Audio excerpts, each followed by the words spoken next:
오늘 새하늘교회 제28주년 창립주일, 하나님의 은혜로 오늘 여기까지 온 줄로 믿습니다. 그냥 온 것 같지만 그냥 온 것이 아닙니다. 주께서 우리를 도우시고 주께서 우리를 인도하시고 선하신 손길로 인도하신 줄로 믿습니다. 우리가 사는 것도 마찬가지. 내가 산 것 같죠? 내가 사는 게 내가 큰 것 같죠? 아니에요. 하나님께서 키워주시고 자라나게 하시고 하나님께서 인도하여 주신 줄로 믿습니다. 하나님의 뜻과 섭리 가운데 이 땅에 교회를 세우셨는데, 특별히 그 가운데 새하늘교회를 세우셨는데, 그리고 새하늘교회를 통해 하나님께서 많은 일들을 이루어 가셨는데, 오늘날 이 현대인들은 교회를 공격하고 교회의 무용론을 주장하는 사람들이 있습니다. 교회가 꼭 필요하냐? 교회가 문제가 많다 오늘날. 그러면서 자기들은 예수를 믿기는 믿지만은 나는 교회는 안 나간다. 그런 사람들이 100만 명이 된다. 우리나라에서 그런데요 지금은. 그 사람들을 일명 가나안 성도다. 자기들끼리 하는 말이에요. 누가 붙여주지 않아요. 자기들끼리 가나안 성도다. 거꾸로 안 나가 성도다. 안 나간대. 안 나간대. 그런 사람들이 100만 명이래요. 이들은 예수를 믿으면서도 교회에 속해 있기를 거부하는 사람입니다. 나는 그리스도를 원하지만은 교회는 원하지 않는다. 그리스도와 관계를 맺는다 한다 할지라도 교회와는 관계 맺지 않겠다. 그 사람들은 나 홀로 그리스도인입니다. 그들은 질문을 합니다. 야, 혼자 기도할 수 없냐? 아유, 혼자 기도할 수 있지. 그러면 됐잖아. 교회 갈 필요 뭐가 있어? 나 혼자 성경 볼 수 없냐? 성경 볼 수 있지. 그러면 됐잖아. 다른 사람과 왕래하는 것은 번거롭다. 그래서 이들은 혼자 믿고 혼자 주님과 교통할 수 있다면 그러면 됐지 않느냐고 주장을 합니다. 일리가 있습니다. 그렇다면 이 일리 있는 것이 진짜 성경과 맞는 것인가?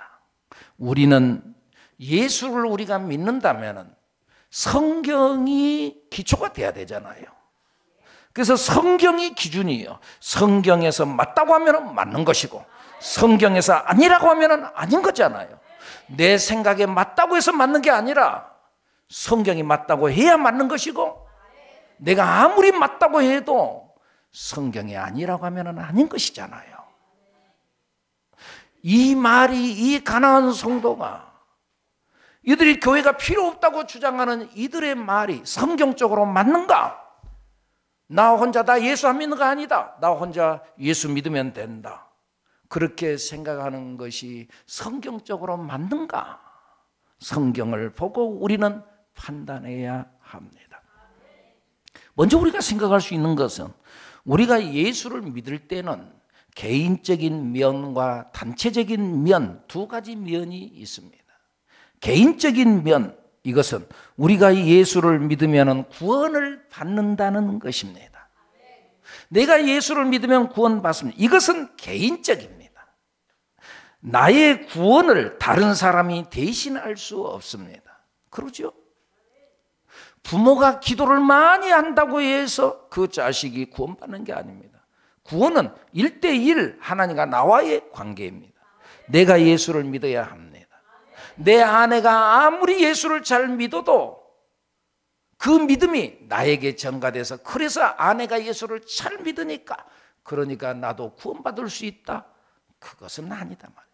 내가 믿어야 합니다. 천국은 오직 내 믿음으로 가는 거지. 아내의 믿음으로, 부모의 믿음으로, 아니면 자식의 믿음으로 그러지 않습니다. 내 믿음으로 갑니다. 다시 말하면 신앙은 개인적인 면, 나와 하나님과의 1대1의 관계입니다. 그러나 여러분, 그와 동시에 믿음에는 단체적인 면이 있습니다. 사람이 태어날 때 가족이라고 하는 공동체가 있습니다. 그렇죠? 부모는 나만 낳은 것이 아닙니다. 나를 낳고 내 언니도 낳았고 내 동생도 낳습니다. 부모가 나를 낳았으니까 나는 부모와만 관계를 형성하면 된다는 생각은 잘못된 생각입니다. 우리는 부모와 함께, 부모를 통해서 이 땅에 태어난 우리의 형제 자매와 함께 우리는 우애를 나누고 함께 잘 살아야 합니다. 물론 형제 자매는 생각이 다르고 생김새가 다르고 또 재능이 다르고 다 다릅니다. 다르죠. 똑같은 엄마 뱃속에 태어났음에도 불구하고 언니하고 동생이 생김새가 다르고, 언니는 키가 큰데 동생은 작고, 언니는 얼굴이 예쁜데 동생은 조금 그렇고, 똑같지 않습니다. 모양이 다릅니다. 성격도 다릅니다. 성격이 똑같나요? 똑같이 엄마 뱃속에 태어났는데, 그런데 성격이 다릅니다. 달라요. 재능도 다릅니다. 언니와 동생이 재능이 다릅니다. 언니는 이걸 잘하는데 동생은 그거 못합니다. 대신 동생은 또 다른 것 잘하는 것이 있습니다. 달라요. 그리고 서로 맞지 않아요. 성격이 안 맞아서 그래서 싸우기도 해요. 어쩌다 보면 형제지간인데 그 형은 그렇게도 선한데 동생이 아주 악해서 죄를 짓고 감옥에 들어갈 수도 있습니다. 그렇다고 해서 너는 내 형제가 아니야, 내 형이 아니야, 너는 내 동생이 아니야 하고 가족관계를 끊는다면 그의 부모가 어떻게 생각하겠습니까? 잘했다, 그런 놈은 네 동생 아니다, 잘했다, 그럴까요? 아니면 가슴 아파할까요? 어떨 것 같아요, 여러분? 그래서 종종 우리 부모님들이 돌아가실 때 유언을 남기면서 하는 말이 뭐라 그래요? 너희 형제간에 우애 있게 살아라. 그런 말을 하잖아요. 우애 있게 살아라. 우애 있게 살아라. 하나님도 우리가 우애 있게 살기를 원하고, 예수님께서 마지막 십자가에 돌아가시기 전에 아버지 하나님 앞에 엎드려서 간절히 기도하는 장면이 요한복음 17장에 나오는데, 이 기도를 놓고 흔히 말하기를 대제사장의 기도다. 제자들을 위하여서 특별히 기도합니다. 그런데 그 기도의 요지 중에 하나가 뭐가 있냐 하면은, 요지 중에 아버지여 이들로 하나 되게 하소서. 우리가 하나 된 것 같이, 성부와 성자와 성령이 하나 된 것 같이 아버지여 이들로 하나 되게 하소서. 예수님이 마지막 십자가에 못 박혀 돌아가시고 이제 아버지 하나님의 품에 안기기 전에 제자들을 향하여 기도하는 그 기도의 제목이 하나 되게 해달라는 거. 하나 되게 하소서. 자기들만 신앙생활 잘한다고, 나 혼자 나만 예수 잘 믿으면 되지, 그래서 그들로 하여금 개인적으로 잘 예수 믿게 해주세요, 그게 아니라 하나 되게 하소서. 하나님은 예수 그리스도의 십자가 공로로 말미암아 나만 구원시킨 것이 아닙니다. 그리스도인은 단체적인 면이 있습니다. 우리는 한 하나님 아버지를 모신 가족인 줄로 믿습니다. 한 아버지 하나님을 모신 우리는 형제요 자매입니다. 그런 의미에서 우리는 다른 그리스도인들과 함께 하나님의 자녀가 된 것이고 주 안에서 우리는 가족이 된 줄로 믿습니다. 그래서 우리끼리는 서로 사랑하고 교제를 나누어야 합니다. 그래서 에베소서 2장 19절에서 말씀하시기를 이제부터 너희는 외인도 아니요 나그네도 아니요 오직 성도들과 동일한 시민이요 하나님의 권속이라. 하나님의 권속이래요. 권속이란 말은 다른 말이 아니라 가족이란 말입니다. 주 안에서 우리는 가족이다. 돌볼권 무리속해서 가족을 말하면 한 식구라는 겁니다. 한 식탁에서 함께 밥을 먹는 한 식구다. 가족이다. 우리는 그리스도 안에서 권속 가족으로 이루어진 줄로 믿습니다. 그런 의미에서 하나님은 혼자 신앙을 원하지 않습니다. 나만 예수 잘 믿으면 되지, 하나님은 그걸 원하지 않습니다. 네 형제들과 우애 있게 지내라니까. 우애 있게 지내. 예수 같이 믿잖아. 너만 예수 믿고 너만 내 자녀인 줄 아니? 저 사람도 내 자녀야. 서로 우애 있게 잘 지내야지. 이것이 하나님의 뜻입니다. 그런 의미에서 교회는 주 안에서 가족관계로 형성되어진 줄로 믿습니다. 그와 동시에 교회는 또한 하나님의 거처입니다. 하나님이 거하시는 거처라는 거예요.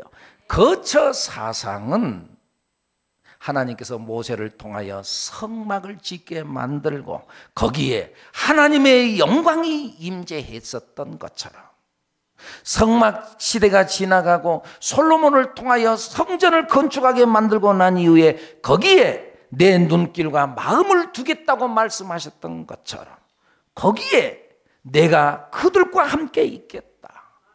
성막에서 성전으로, 성전에서 회당으로 그렇게 이어져 와서 오늘 교회 시대에 이르게 됐는데, 오늘 이 시대는 하나님께서 사람을 성전 삼아 우리 안에 거하시는 줄로 믿습니다. 그래서 오늘날의 성전, 오늘날의 교회는 건물이 교회가 아니라 우리가 교회예요. 그래서 우리 속에 들어와서 거하신다 그 말입니다. 그런데 우리 안에 거하신다. 그래서 에베소서 2장 22절에서 말씀하시기를 너희도 성령 안에서 하나님이 거하실 처소가 되었다. 하나님이 거하실 처소가 되었대요. 우리 속에 하나님이 거하신대요.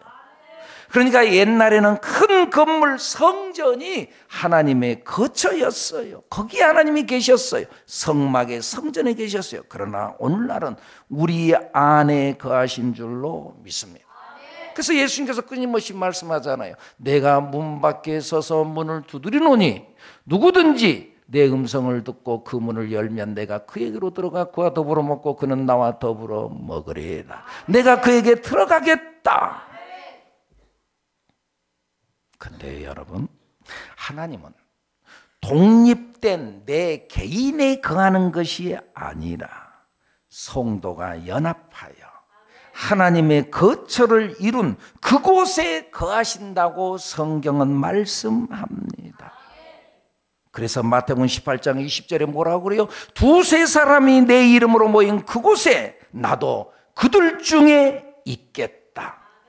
두세 사람이 내 이름으로 모인 그곳, 그 공동체, 너 혼자 따로따로 예수 잘 믿으면 그래 내가 너와 함께 있겠다가 아니라 두세 사람이 내 이름으로 모인 그곳에 나도 그들 중에 있겠다. 그래서 베드로 사도가 말씀하는 거예요.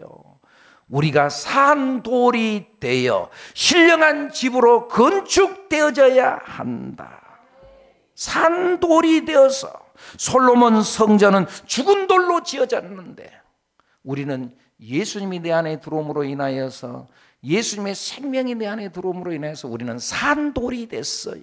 근데 산돌이 됐다고 해서 나 혼자만 이렇게 존재하고 있으면 되는 게 아니라 산돌이 서로 연합하여서 그리스도의 주님이 거하시는 거처를 만들어간다 그 말이지요. 그래서 솔로몬 성전은 죽은 돌로 지어졌어요. 그러나 오늘 하나님의 거처는 산돌된 우리 그리스도인으로 지어진다 그 말입니다. 이 산돌들이 그리스도를 모퉁이 돌로 하여 연합을 이루어 하나님의 거처를 지어간다 그 말입니다. 돌 하나로는 집을 이룰 수 없습니다. 돌 하나로는 집을 지을 수 없어요. 돌이 돌 위에 쌓이지 않으면 그것은 폐허가 됩니다. 예수님을 모퉁이 돌로 해서, 여러분들 모퉁이 돌이 뭔 줄 알지요? 모퉁이 돌이 뭔지 몰라요.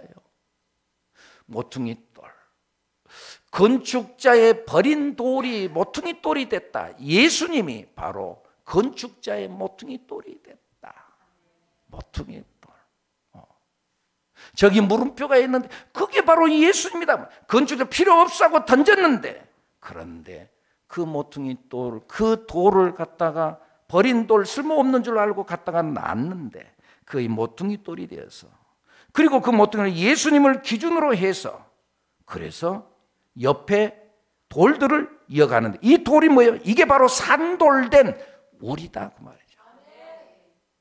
그래서 우리가 서로 연합해서 아름다운 건축물을 짓는데, 이 건축물 가운데 주님이 거하신다.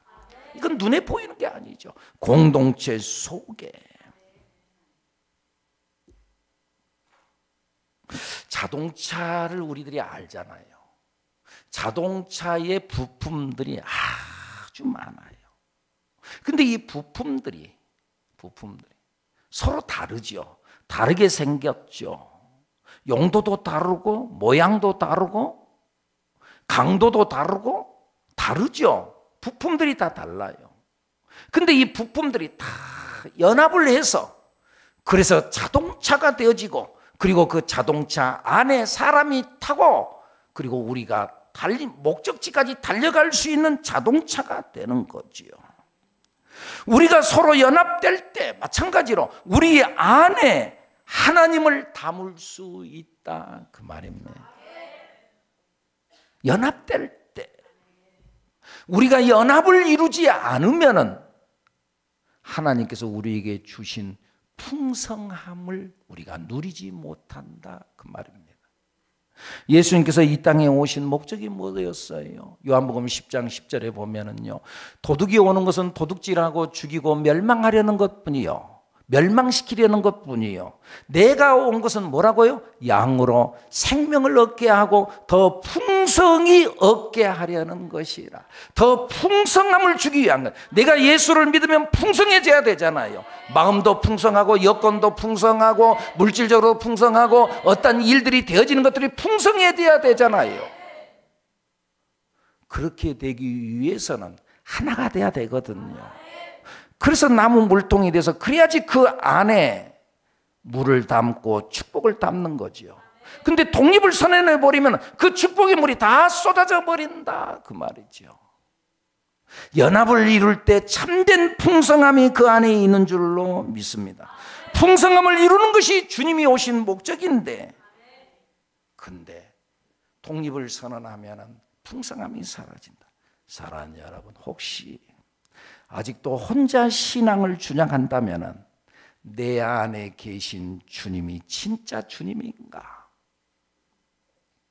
한번 생각해 봐야 합니다. 그런데 여러분, 여기서요, 우리가 한 발짝 더 나아가서 성경은 교회가 하나님의 거처 정도가 아니라, 오늘 성경 본문은 뭐라고 그래요? 그리스도의 몸이라고 말씀합니다. 너희는 그리스도의 몸이요 지체의 각 부분이라고 말씀합니다. 이는 풍성함의 문제 정도가 아니라, 내가 연합을 이루지 않으면 풍성함이 사라져, 그 정도가 아니라, 연합을 이루지 않으면 몸의 지체이기 때문에 떨어져 나가면 이것은 생명의 문제, 죽는다 그 말입니다. 그리스도인은 단독일 수가 없습니다. 왜냐하면 우리는 그리스도의 몸이요 그의 지체이기 때문에 그렇습니다. 그리스도인이 교회 공동체를 이루어야 하는 이유가, 첫째, 가족의 일원이기 때문에 그런다 그랬어요. 또 동시에 주님이 거하시는 집이고 그 집 안에 있을 때 풍성함을 이루기 때문이라 그랬어요. 그런데 공동체를 이루어야 하는 그 이유 중 하나, 진짜 중요한 것은, 이것은 생명의 문제이기 때문에 그렇습니다. 지체는 몸에 붙어 있어야 생명을 유지합니다. 우리의 지체, 우리의 몸에는 여러 지체가 있잖아요. 팔이 있고 다리가 있고 눈이 있고 코, 입, 귀가 있고 머리가 있고, 나름대로의 다 각기 나름대로의 지체가 있어요. 오늘 성경 본문에서도 그 그리스도의 몸 안에 28절에 뭐라고 말씀하지요? 시작. 하나님이 교회 중에 몇을 세우셨으니 첫째는 사도요, 둘째는 선지자요, 셋째는 교사요, 그 다음은 능력을 행하는 자요, 그 다음은 병 고치는 은사와 서로 돕는 것과 다스리는 것과 각종 방언을 말하는 것이라. 다 29절 시작. 다 사도이겠느냐? 다 선지자이겠느냐? 다 교사이겠느냐? 다 능력을 행하는 자이겠느냐? 다 병 고치는 은사를 가진 자이겠느냐? 다 방언을 말하는 자이겠느냐? 다 통역하는 자이겠느냐? 각자 나름대로의 은사가 있고 각자 나름대로의 사명이 있어요. 팔은 팔이 할 일이 있고 다리는 다리가 할 일이 있고 눈은 눈이 하는 일이 있고, 눈이 팔의 일을 할 수가 없고 눈이 코의 일을 할 수가 없고 입의 일을 할 수가 없고 그렇잖아요. 귀가 입의 일을 할 수가 없어요. 야, 입이 나 좀 안 되겠다. 귀로 갖다 먹을 걸 갖다 집어넣자. 이 역할을 할 수 없다 그 말이에요. 각기 나름대로 역할이 있어요. 그 일을 감당해 가는 거죠. 단독일 수가 없다. 다 각기 협력하며 일을 이루는데, 그런데 어느 날 이 손이 파업을 신청해요. 야야, 나 못하겠다. 너 입은 가만히 있고 내 손이 해가지고 먹을 것을 갖다 네 입에다 넣어주기만 하면 나는 가만히 앉아갖고 그냥 그 먹기만 하냐? 그러면서 파업을 선언해요. 그래서 난 못하겠다 하고 지 혼자 탁 떨어져 나가요. 그러면 이 몸 자체도 아픔이 있겠지만 이것 자체는 내 몸에서 떨어져 나가자마자 이 팔은 생명을 잃고 죽는 거죠. 지 혼자 살 수 있을 것 같지만은 지 혼자 못 살아요. 지 혼자 예수 잘 믿을 것 같지만은 잘 믿지 못해요. 안 된다 그 말이에요. 신앙은 혼자 하는 게 아니에요. 함께 할 때 생명을 이루는 거예요. 할렐루야. 그런 의미에서 여러분, 어느 누가 혼자 신앙을 끝까지 고집한다면은 그 사람은요 진짜 그리스도인이 아닙니다. 한때는 그리스도인이었을지 모릅니다. 그런데 떨어져 나간, 이미 그리스도의 생명에서 떨어져 나간 죽은 신앙이다 그 말이에요. 죽은 신앙. 교회는 중요한 것입니다. 그래서 진정한 그리스도인은 다른 사람과 연합을 이루는 거예요. 개인은 교회가 아닙니다. 모여야 교회입니다. 그래서 성경에 뭐라고 그래요? 히브리서 10장 25절에 보면은 모이기를 패하는 어떤 사람들의 습관과 같이 하지 말고 오직 권하여 그날이 가까움을 볼수록 더욱 그리하자 말씀합니다. 모이기를 패하는 어떤 사람들의 습관과 같이 하지 말아라. 모여라. 모일 때 교회가 되는 거예요. 사랑하는 여러분, 오늘 우리 새하늘교회 창립 28주년을 맞이하여서 주께서 세우신 교회, 이 교회 안에서 주님을 바라보면서 우리가 성도들이 서로 사랑하고 연합하며 위하고 그리고 기도해 주면서 서로가 서로를 세워주면서 아름다운 공동체 세워가는 우리들. 아멘. 우리가 함께 세워가는, 서로가 서로를 위하고 이해해주고 화목하면서 예수 잘 믿는 우리들, 여러분들이 되기를 예수님의 이름으로 축복합니다. 축복합니다.